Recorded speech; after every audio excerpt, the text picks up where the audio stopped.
And I was working at a pretty high level within a high-tech company, making a lot of money. We got married and bought a McMansion. Huge house, but kind of shoddy workmanship in construction, and we got exposed to some mold, toxic mold. My name is Kevin, and I experienced symptoms of multiple chemical sensitivities for about 7 years.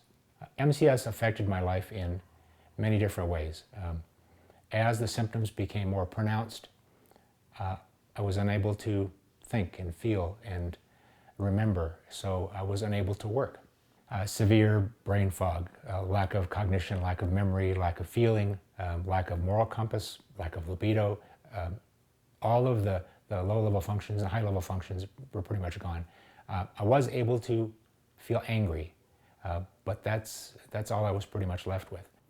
Went to the Mayo Clinic, and if you're familiar with the Mayo Clinic, the way they do things there, I'll just tell you real quick if you're not. Rather than having the patient be referred from one doctor to the other and having it be the patient's job to keep moving around, what they'll do is they'll get you there and they'll bring specialists in. They'll have a single doctor and bring specialists in, kind of like you're the hub of the wheel, and bring in the different specialists to try to figure out what's going on. And they ran every test imaginable. The great news was, when I was all done, they gave me a clean bill of health, said, "You are perfectly healthy. Except for this being sick all the time, you are perfectly healthy." I mean, seriously, and you go through this big long list of heart and endocrine system and lung capacity and, right? I have no allergies, I'm great. We retrofitted a travel trailer with non-toxic materials, and I ended up living by myself on a mesa in the middle of nowhere in this little travel trailer. My life got really small, very conscribed. Couldn't have visitors, had to have other people shop for me. I couldn't work 1 or 2 hours a day. My feelings got compressed. Over the course of those 6-7 years, there was no joy. I was seeing an environmental allergist, trying his program, and although it works for a lot of his patients, it wasn't working for me. And he referred me to Dynamic Neural Retraining because a couple of his patients had tried it and had really good results. I was looking at the website and looking at the testimonials. I was skeptical because I had tried so many things before. I had seen so many specialists and been through so many programs, but I was out of options. And I figured the investment in time and money was worth giving it a shot. And one of the things that really struck me about this was, because it was different, what if I had the cause and effect upside down? What if, rather than exposure to chemicals caused the brain fog and the symptoms, what if a damaged brain or some kind of trauma made me more sensitive to chemicals, and this loop was reinforcing itself? What if I had it upside down? So, got in my little Casa del Dodge and headed up north. And I had to drive 1,600 miles.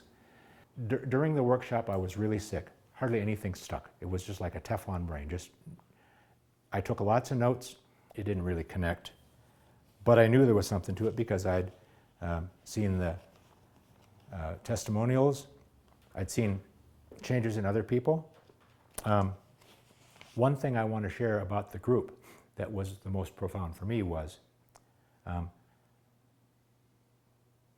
one of the things that kept me alive throughout my life, and most recently through this sickness, was I kept 5% of myself reserved to be skeptical.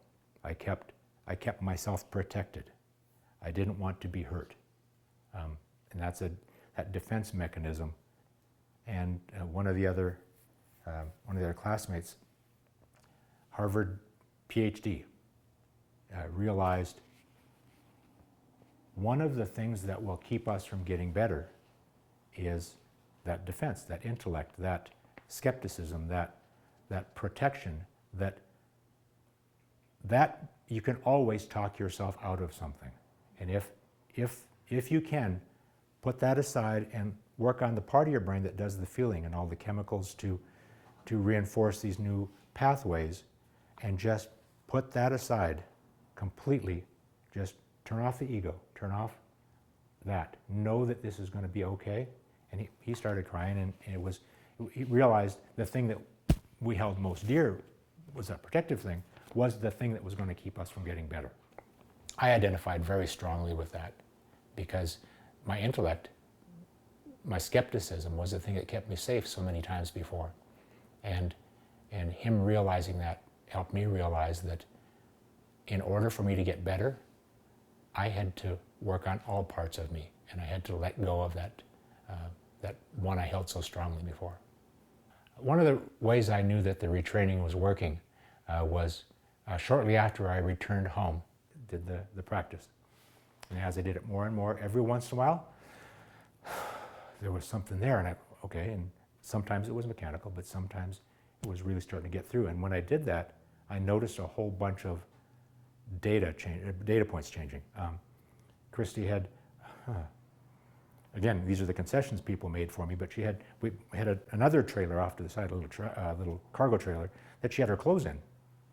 And after I'd come home and done some of the practices, I had to go out there and do get some other stuff we had out in the storage. And I remember opening the door and holding my breath and going in there to grab the thing, and I couldn't find it. And I was going to run out of breath, and I said, I'll just breathe. And, and the smell that was so terrible, I grabbed the clothes and it was gone.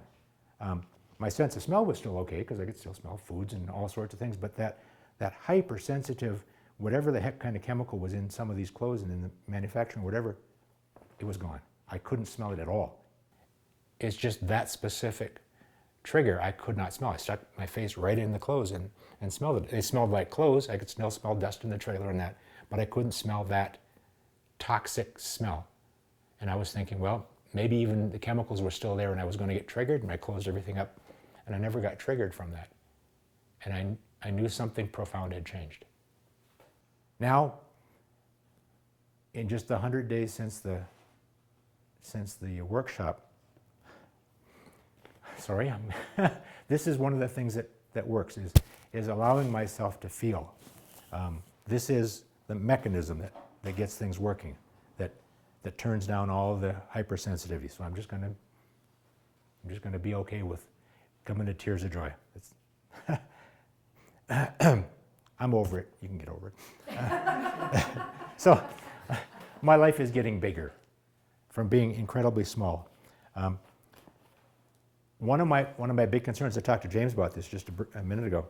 One of my concerns is that as I get better and as I'm able to do more and feel more and return, I'm going to take a lot of this stuff for granted. And I'm not going to appreciate the wonderful life I've been given. I got my happy back. I can go into buildings, I can see people, I can be part of the world. Like, this is my home planet now. I'm not an alien, I'm not allergic to everything on the earth.